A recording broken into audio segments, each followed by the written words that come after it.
Debout Congolais, unis par le sang, unis dans l'effort pour l'indépendance.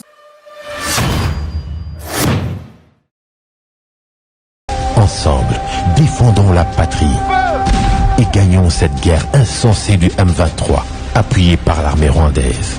Batela Ekolo, Bendele Koyate.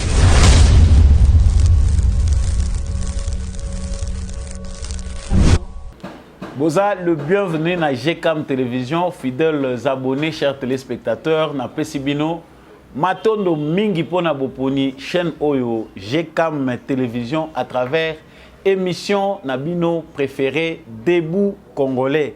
Debout Congolais, boye malam salima Pona Bino, ba patriote. Ceux qui ont rejoindre Debout Congolais, abonnez-vous à la chaîne pour ne jamais manquer notre actualité. Tradition PC Ngakanangai, pour rappeler Nabiso était justice Yanzambe, Mutomo côté, Aïchapaka na contrôle Nango, justice Yanzambe et Ratakate. Ceux qui ont échappé na contrôle et abattué Banzambe, Aïchapaka na contrôle na yete. Mabo ozo sala, d'une manière ou d'une autre, tu finiras par les payer. Salaka kamalamu parce que toyebi tangote. Ceux qui okomi na poko ya vie okomi ko rappeler batu mabo salaki balimbi sangai ekomi trop tard. Actualité na mimeli bino mokola lelo weekend ezali premièrement concernant retrait théorique ya M23 na Rumangabo. Selon les informations reçues depuis hier, M23 va quitter officiellement zone wana ya Rumangabo. Mais ba information musu ezali kotali sake kolongwa na bango na Rumangabo ba se retirer ba kei na ba village mususu ezana ndinga ndinga bipai wapi baza ko commettre ba exaction bazali ko continuer ko harceler pe ko continuer ko commettre ba crime na ba population locale. Qu'est-ce qui se passe enfin na aventure eza ko tourner autour ya M23? Ne peut-on pas prendre des dispositions pour que Kaka Esika Oyo M23 Azali, Bako Kisa Oyo Azali plan ya désarmement na bango? Pourquoi ça traîne? Toujours revenir na actualité Oyo Pona Komeka, pour éclairer situation à travers analyse et décryptage. Toujours dans le cadre à sujet Oyo, le chef de l'État Félix Tshisekedi a présidé hier une réunion de sécurité élargie à la MONUSCO et à la force régionale de la communauté des États de l'Afrique de l'Est.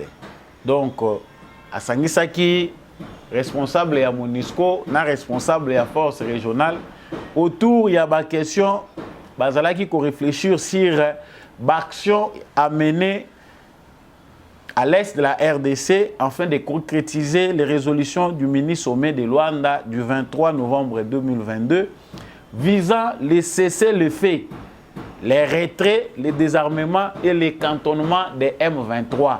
Na bango ba sololi makambo wana. Yango tokozongela toujours na cadre ya question ezali kotala ba M23 pe guerre à l'est de la République démocratique du Congo. Bozaki pe ebele ya kotuna ngai makambo ya force régionale. Il y a des vidéos, des audios qui circulent dans les réseaux sociaux selon lesquels la tenue militaire, il y a la force régionale kenyane, et Zali pe Nangambu, il y a M23, Bazali qui s'infiltrer selon les audios qui circulent et Belendeng et Zali Kobimana Katiwana. Je vais faire encore une mise au point.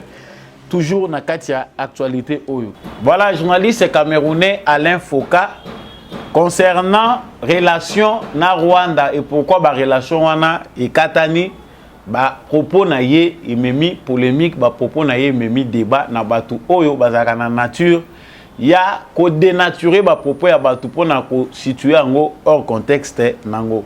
Voilà l'essentiel pour l'actualité to ko aborder na bino sika awa à travers analyse et décryptage ya ba information. Ceux qui ont rejoindre plateau Oyo ya vérité, plateau ya éclairé, Debout Congolais, abonnez-vous comme je venais de le dire au début pour ne jamais manquer notre actualité. Tombola Bendele, émission et bandit, surtout Zala Fardese Namotema. Actualité Oyo est commis stressante c'est une actualité oyo bato soki baza koyoka ngo stress ezomata ba mususu vitesse makila et koma ya mbangu chaque fois ozoyoka kaka balobi na est bazoboma M23 saliboye lobi toyoki lobi mokolo ya vendredi toyoki information ba pesi biso solo que ba M23 accompagné à force régionale ba M23 ba longwe na zone wana ya Rumangabo. Ba M23 après plusieurs mensonges, après ba manipulation belé koko sa tolongwe, toza ko se déplacer, toza ko kende. Ba M23 enfin pour cette fois-ci, baza ko assurer biso caméra à la pointe. Ba lobi que ba M23 ba longwe na zone wana pe ba déposer ba arme na bango, baza ko se retirer. Topé ba se retirer. Ce qui est à déplorer, c'est que les journalistes locaux ont accepté. Certains ont forcé pour rester à l'extérieur. Bango balobi que moyen zate ba pénétrer na kati pona ko assister na ndenge makamwana eza kolekela. Ce qui est même à la base des suspicion ndenge batumusu baza ko soupçonner que ba militaire ya force régionale bazali na collaboration moko suspecte na ba M23. Qu'est-ce qui fait que bino bozali ko kende pona ko désarmer bato bino bozali ko ça événement est connu ba congolais pe baza na droit baye ba qu'est-ce qui se passe comment vous faites ba journaliste bazwa ka disposition pour que bango pété baza la musala na bango ba responsable ya force régionale balobi non certains journalistes bazali na droit parce que bazali à mesure te ya ko sécuriser bango par rapport ya zone wana. Là n'est pas l'information na décembre oyewuti koleka M23 a sali annonce plus de 3 fois ya kokosa ke bazali ko se retirer na zone wana topé na ba territoire wana na ya Wucho. Ils ne l'ont pas fait. Par contre ils ont multiplié ba exactions na bango bazo boma ba population bazo continuer ko zo batu bazo continuer ko sala ba torture. Lisusu Kagame a encore envoyé des militaires pour renforcer sous Baranaban. Et cela a été visible parce que plusieurs communiqués, experts des Nations Unies, journalistes, la force régionale, Bangomoko, Bandimi Ango Balobi que tant que commis sur place, dans la zone Oyo, il fallait que M23 se retire, Bakouti présence, il y a des militaires rwandais. C'est-à-dire que Kagame ne se cache plus désormais. Le les Obama, l'armée rwandaise est bel et bien sur le sol congolais. Ne vous étonnez pas si sur les photos, vous avez officiers et armée rwandaise n'a tenu. Ce ne sont officiellement les alliés militaires rwandais trouvés sur place. Nakati ya ba zone wana ndenge bayelaki. Sikoyo mituna oyo ba congolais baza ko mituna sikoyo. Qu'est-ce qui fait que nakati ya agenda ya retrait? Parce que tu as vu qu'après retrait, il y a M23 dans la zone où ils bazali occupé, il faut se cantonner quelque part. Après cantonnement na bango il faut désarmer bango. Tant que vous désarmer bango, après lukeli bango situation ndenge nini ba ko résoudre les problèmes na bango parce que au Congo porte est ouverte pour na bango. Il n'est pas question pour le gouvernement et le président Félix Tshisekedi il y a qu'à recevoir les sous M23. Ils sont désormais personnes non grata na sol congolais. Mais logique, il y a communauté internationale, logique, il y a bateau entêté Kagame, ils ont toujours de nature. Il y a kolinga kotika kaka ba zone d'ombre na Congo. Ko pousser biso toujours tozala na lizita oyo eza ko sangisa biso na M23. Pourquoi? Ce n'est pas simple que bato wana kaka sur place. Lokola bango mutu baza ko occuper ba zone wana. Bon procéder paix à travers la même démarche, il y a que désarmer bango na bazone wana. Olé ya ko yebisa bango ke ba se retirer. Baza ko se retirer, bazo ke ne wapi, bazo ke ne na Rwanda te. Selon les informations, lorsque basali oyo bango baza ko benga retrait, balongwe baza sous visible na ba montagne, likolo na Musego, na ba colline si plombant les camps militaires de Rumangabo. Camp militaire ya Rumangabo oyo bango bazwaki en otage. Tant que bazo libérango bake na bangomba ou eza likolo bake ko vendre la kuna likolo, c'est-à-dire bino boza na se bango baza ko observer bino likolo. Mais là clairement nous avons le droit de comprendre qu'il y a une certaine manœuvre à laquelle nous devons nous attaquer. Le gouvernement, il faut tellement énergiquement. Ce n'est pas sérieux tant que parce que carte à région wana bazanangu. Comment on peut dire à des terroristes de se retirer? Retrait na bango bazo ke na zone moko o eza ko pesa bango avantage ya kotala kalisu makamu.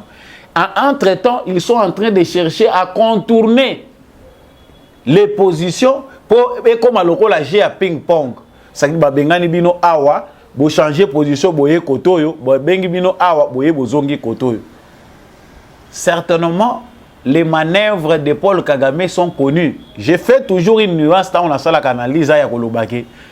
Pour na bande kona biso ebele tant toujours ça l'analyse ça montre que Félix Tshisekedi a échoué, c'est une erreur d'avoir accepté la force régionale na kati ya sol congolais. Voilà comment on est en train de balkaniser notre pays. Je renchaîne d'abord avec l'information. Les chefs de l'État Félix Tshisekedi a recevoir topé à présider réunion et à sécurité élargie MONUSCO force régionale bazali kolobela makambu ya agenda ya ba recommandation à Nairobi na ya Luanda concernant cesser les faits retrait désarmement na cantonnement ya ba M23 parce qu'ils sont sur notre sol. Notre gouvernement doit s'acquérir de la situation. C'est-à-dire, makambo o biso toza koloba awa na mato ya président Azanango, makambo o lorsqu'il y a un ça ne va pas, le président de la République suit de très près.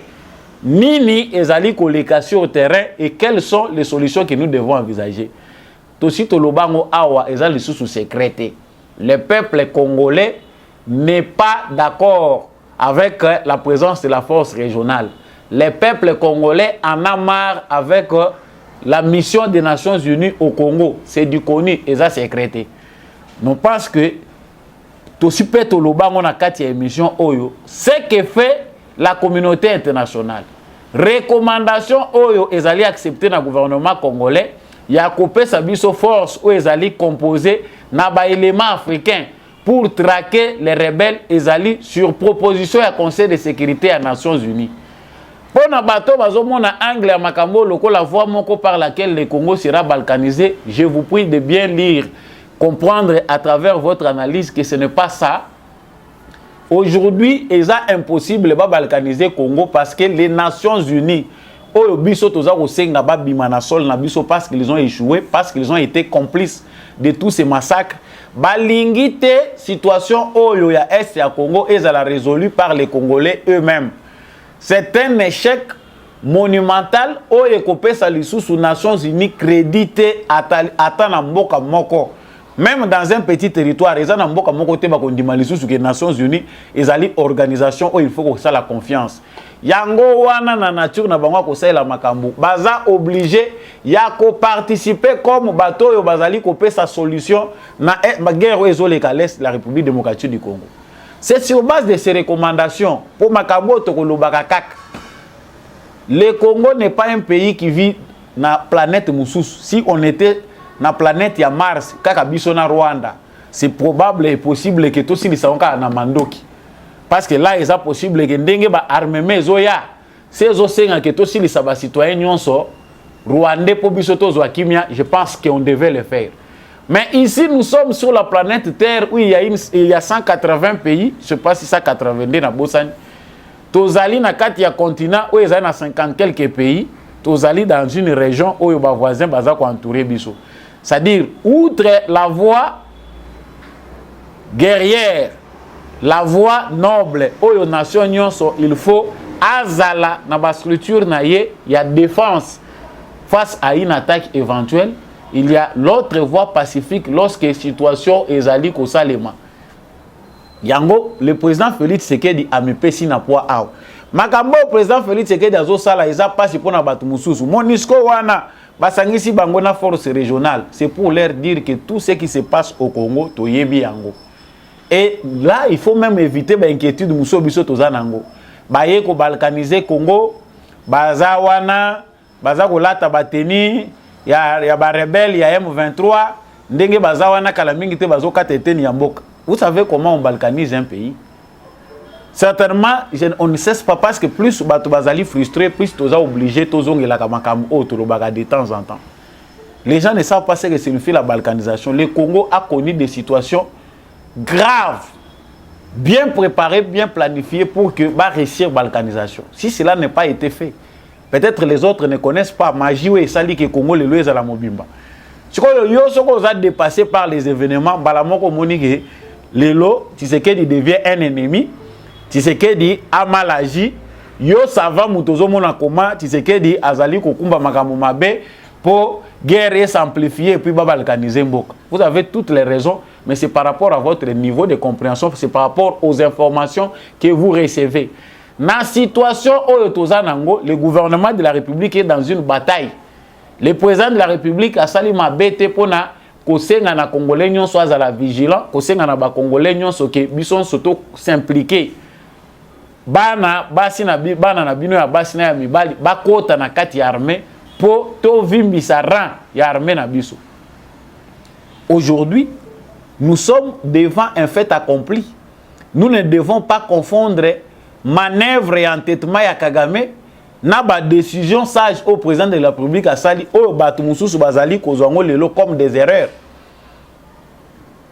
Les M23 ndenge toza ko bengango, c'est l'armée de Paul Kagame.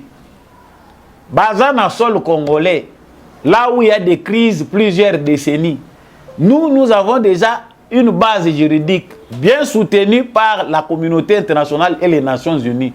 Où ils ont senga na Kagame qui retiré ba militaire na yo. So bozo mona dans certaines photos bozo ko mona RDF azako se représenter wana soki colonel soki général. Il y a l'armée rwandaise. C'est bien officiel que l'armée rwandaise est sur le sol congolais.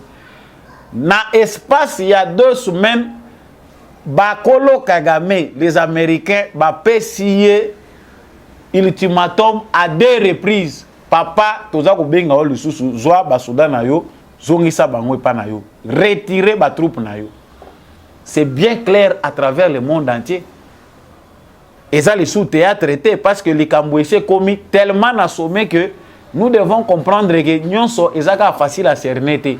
Mais à un certain niveau, côté Makambo et Bandagina, côté Tokomi, nous sommes arrivés au point où nous devons passer à une autre étape. Président de la République, Oyo a sali comme démarche à travers l'ONU, et Zali pour sauver Congo. Le dossier du Congo aujourd'hui est à la porte de la CPI. Toyebi ke za organe na bango. Ba zwa bana na bango, ndenge ba mesana ko zwa bana na bango, ba kende ko sila na bango, ndenge ba yebi ke ba prena kango. Mais pour le Congo, nous avons besoin de la paix et cette paix-là, elle s'obtient aussi non seulement par les Kalachnikov, ceux qui Kalachnikov ndenge baza ko yela biso, ba ko pesa biso armement sophistiqué à mokili mobimba, mais to ko bundana mokili mobimba te. Pour ceux qui ne comprennent pas la démarche de Félix Tshisekedi, elle est simple dans la catégorie wana. Que en même temps, tous en 9 voisins, tous en a pays mususu eza ko entouré biso, tous en a pays puissant dans le monde baza ko viser ba intérêt na bango. Nous devons aussi agir avec sagesse. Donc pour na ko lobela likambo ya point oyo, bato ebele bazali ko consommer ba information ezali ko circuler na ba réseaux sociaux. Ba lobby force ya EAC baza ko lata ba tenue ya ba M23. Ben baza ko zo ba tenu baza ko pesa ba M23 pour batambola na bango elongo. Nous pensons que armée na biso eza au courant te ya makambo eza ko leka. Nous pensons que le gouvernement de la République démocratique du Congo est si bête pour laisser ces gens-là circuler le rôle baza ko circuler na bilanga na bango sans que lisu moko eta la bango. Tout est bel et bien contrôlé. Chers frères et sœurs, vous qui recevez des informations nuit et jour, qu'on est en train d'informer, certainement sachez qu'il y a aussi des sources de voix qui ne trompent pas. Toyebi que méfiance et Zali Makasi par rapport à cette force régionale, il y a des questions de proximité par rapport à la tribu, les autres, tout ça, comme on a Kenya, Bazaba Tuti, Sogi Bake Okuta Nakuna, Nabatuti M23, Bako Solola, Bazaba Tumoko. C'est possible dans toutes les analyses que nous faisons. Mais sachons que dans cette bataille, il y a des armes. Oyo, tokoyi ko bimisa pour l'été, comment le Congo est en train d'agir. Il y a une autre sagesse qui opère na compte ya Congo. Et tout n'est pas facilement assimilable, tout n'est pas à comprendre parce que ce qui dès le départ on comprenait qu'il était certainement l'élément mususu ay ko rendre fou. Paul Kagame ndenge tolobaki yango awa eza ba fable te mukole ko kokisama toyebi ke bato ebele ba ko banda ko beta ngo lisolo là on va changer le langage débat échanger comme côté mususu Paul Kagame vit ces derniers jours bato ba fabrika ki ye toyebi ke ndenge ba fabrika ki ye ndenge ba kozala obligé ya ko détruire ye et c'est ce qui est en train de se passer la seule marge de manœuvre qu'il a c'est au Congo, c'est à l'intérieur du Congo. Parce qu'il y a des gens qui ont été FDLR dans le Congo. Ah, ils ont attaqué Ngaï. Dengue langage, ils ont attaqué Kita. Oui, mais la fin, elle est là, elle est proche. Parce que si on moni pour continuer avec le Bango, en termes, il y a Mandoki. Information, je vais comprendre ndeni makambane zolike. Mais les Américains, surtout quitte. Ba mona gango que c'est facile.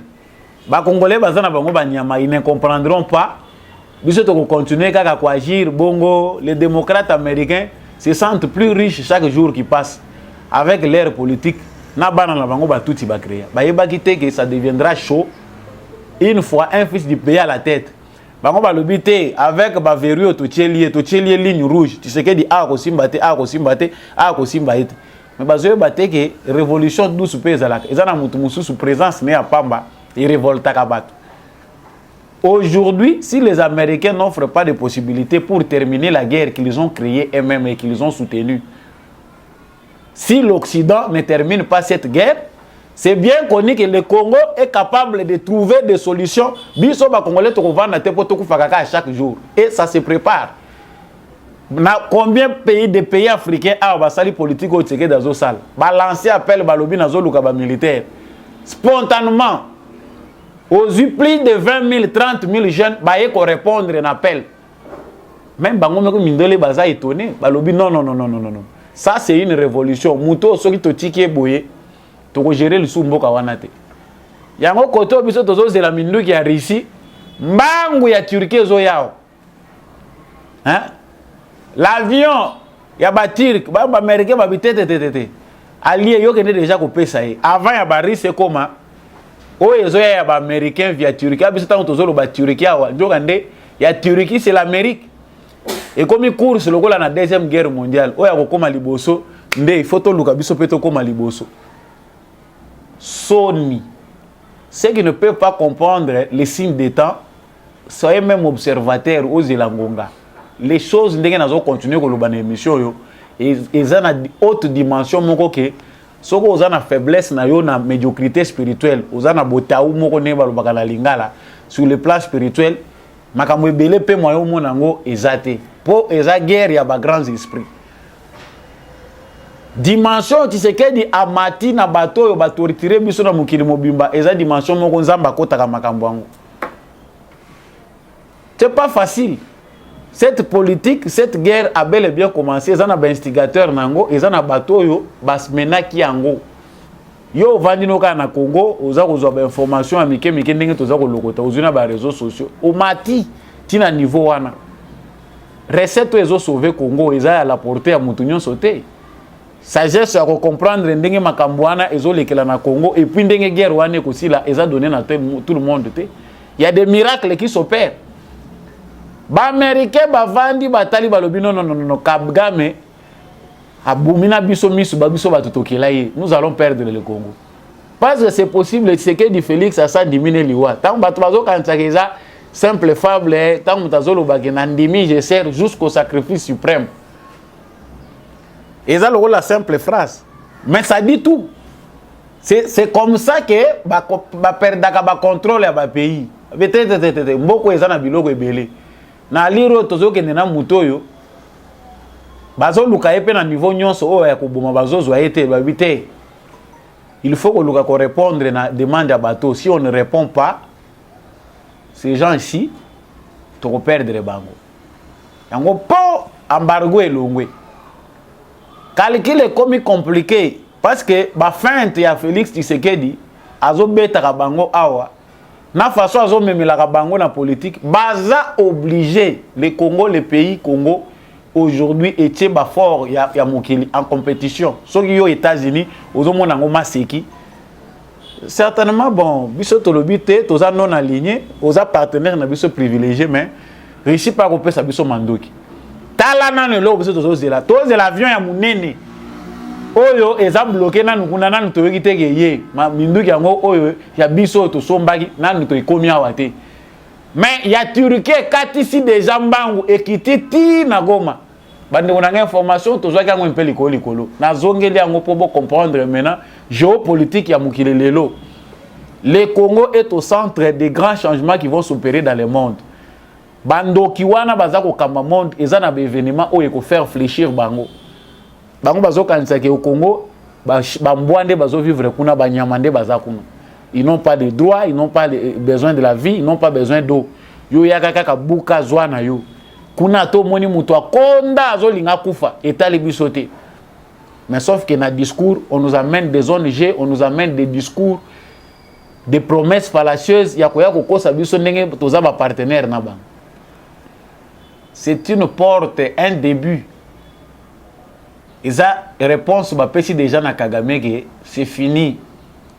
Awa toza ko banda ko armée RDC, tu dois prendre toutes les dispositions.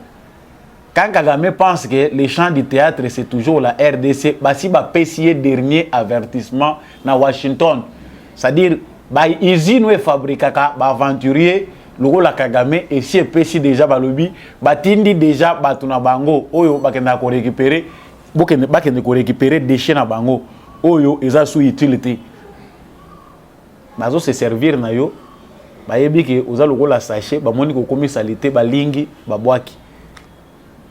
C'est Kagame qui est dans les pleurs, mais pendant que Kagame pleure, pendant que les gens voient autre chose, les Congolais sont dans des débats inutiles.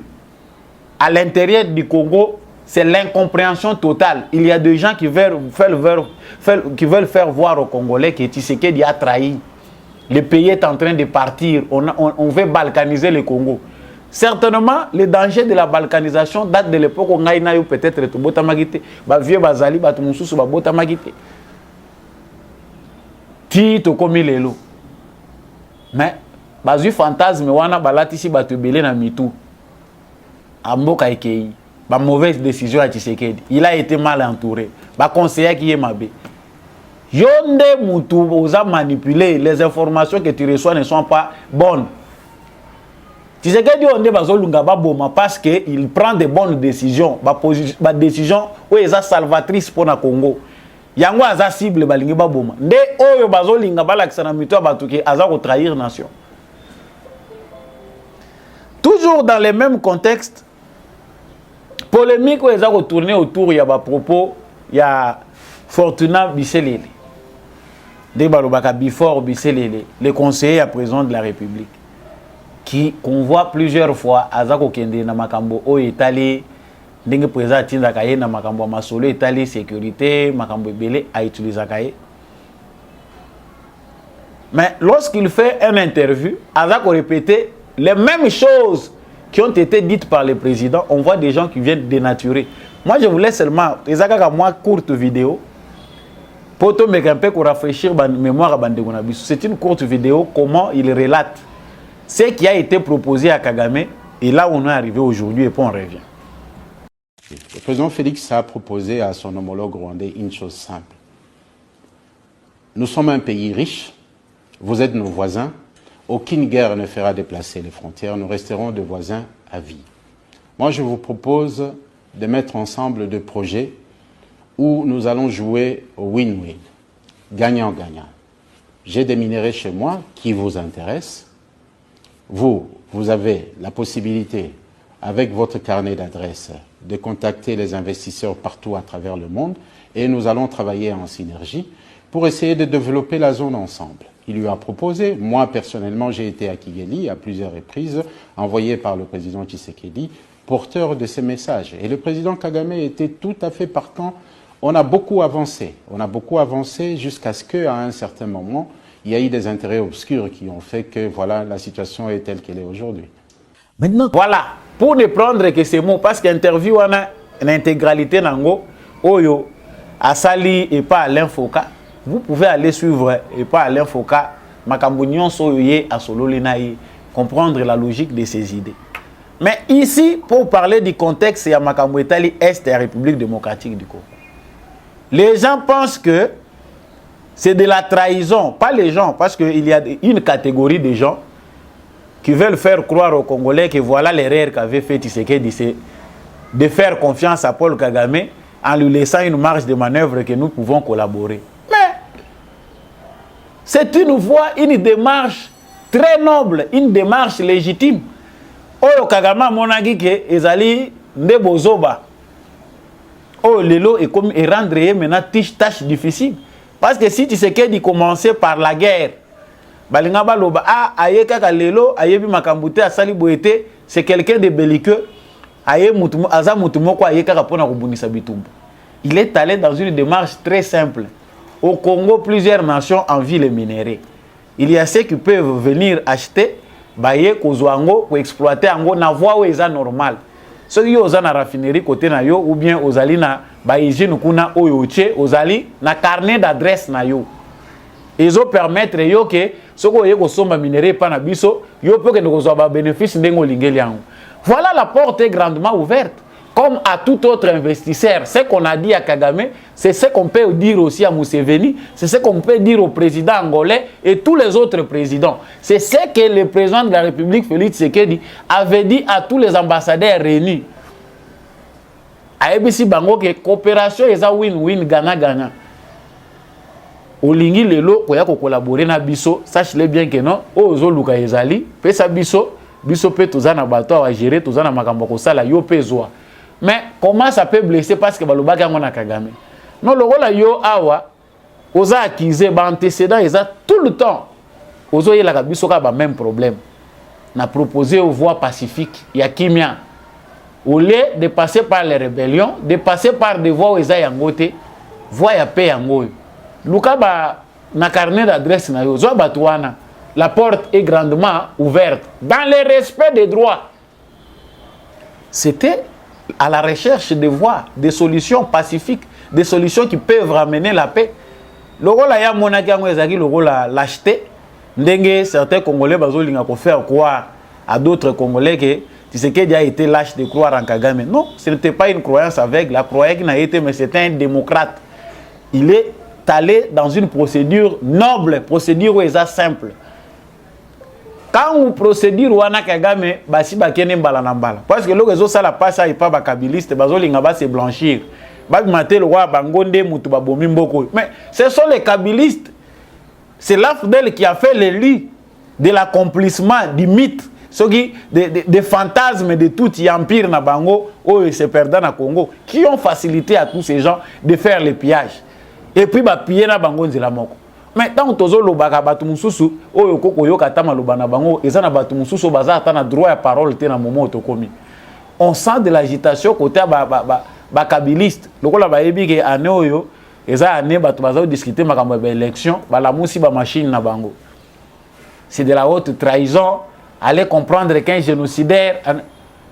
Combien de fois Kabila riait avec Kagame dans les couloirs? C'est simple. Aujourd'hui, Alain Foka, qui est un journaliste, parce que nous, au Congo, les gens ne savent pas faire ce travail-là qu'il est en train de faire pour montrer aux Congolais que voilà un président qu'il vous faut. Ba prédécesseur, il y a Tshisekedi, le Congo bazala qui crédibilité, ils n'ont pas pu faire la démarche qu'a mené Tshisekedi. Il y a qu'au déboulonner Kagame à l'international. En 18 ans, Kabila n'a pas déboulonné Kagame, il était à l'aise avec lui. Ce qu'on appelait paix, c'était les négociations où il s'allait que pas surexploiter Bissot. Mais qui trompe qui? Si les Kabilistes pensent aujourd'hui que Kabila avait très bien fait, que Tshisekedi est en train de détruire, ils connaissent quels sont les intérêts qu'ils défendent. Mais aujourd'hui, à moins que nous soyons aveugles, nous devons comprendre que Mutoyo Alongoli Kagame, na statut azalaki nango ya un leader charismatique, très silencieux, Mouto Bazo Bang en Afrique centrale, a commissionné Biloba Loba jusqu'à tel point que Azozo a tant ébélé à bas discours pour ne parler que du Congo. C'est Félix Tshisekedi. Si aujourd'hui, Félix Tshisekedi n'a pas structure union internationale, ils ont été imité Manabango, ils ont tourné vers le Congo. Mais la diplomatie de Tshisekedi les a tellement exposés qu'ils ne peuvent plus aujourd'hui trouver des raisons pour soutenir Nango Kagame. Ceux qui ont trouvé bah raison lelo ce soir il y a soutenir Nango Kagame, c'est même soirée, cette même soirée là ba congolais ba contredire yo et puis aux alanzelo ko lekate pour makelele ko landa yo wana. Aujourd'hui le Congo a haussé le ton avec Tshisekedi. Aujourd'hui le Congo retourne sur la scène internationale. Yo lobité yango ekokité. Félix Tshisekedi est en train de nous trahir. Chers frères congolais, certainement il y a des zones d'ombre dans notre façon de vouloir comprendre les choses. On ne peut pas tout comprendre. Il y a une question où il faut se poser, c'est que Félix Tshisekedi a été élu par le peuple congolais. Il y a ce qu'on appelle la confiance, ceux qui peuvent le faire confiance. Il y a ceux qui peuvent aussi faire pression, ceux qui basent comme la clarté. Mais les pressions que nous faisons doivent être basées sur la bonne information.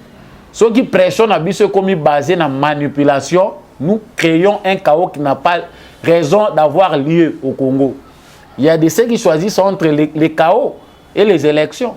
Dans le moment où il y a une élection, tu aussi tu avertir parce que les belé tu as tozo loba, ba musu eza ezo kota loko les kota nangoti. Ndenge tozo que vers élection, ba agenda est multiple. Les ennemis du Congo à l'externe comme à l'interne, baza na ba machine na bango préparé. Machine yebisa bino awa ki la muka bis ezali.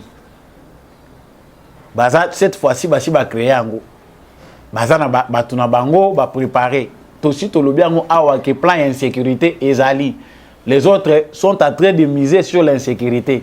Abattre Tshisekedi en plein jour, mboke koti cacophonie, au moins bango ba yebi que to komi rassuré parce que tout redevient dans le désordre initial.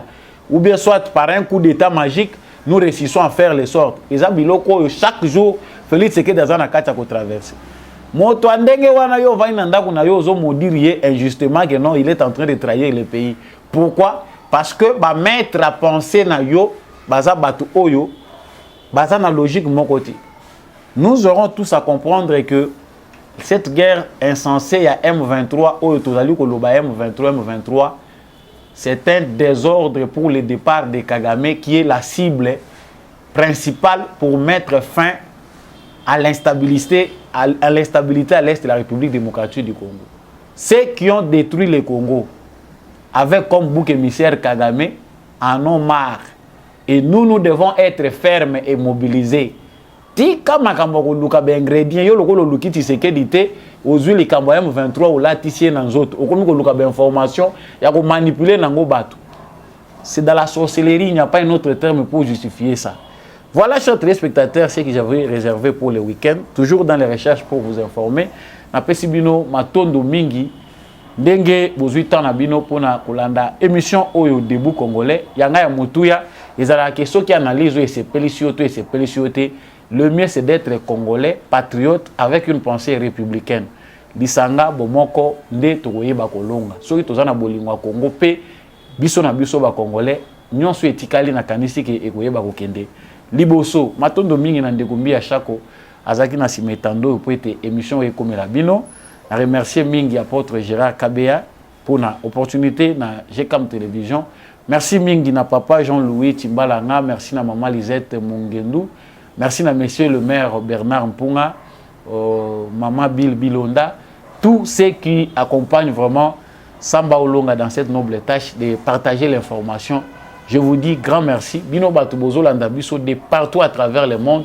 Continuez à être debout. Bosimba Bende l'école au Congo pour Tozonga Lisusu Simate à travers la vulgarisation, à travers votre parole juste pour être Congo Nabiso et Zonga Kasima Ata Mokete. FARDC na motema. Tout le monde a un prochain numéro. Royal Hands Foundation. Médicaments directs. Envoyez-nous l'ordonnance de votre proche depuis le Congo RDC. Payez en ligne. Nous irons la chercher à la pharmacie. La livrerons directement à votre famille en moins de 24 heures. Visitez notre site www.royalhandsfoundation.com. Téléphone plus 44 73 05 94 65 59 plus 243 900 064 326 plus 44 73 05 86 94 88. Royal Hands Foundation, médicaments directs.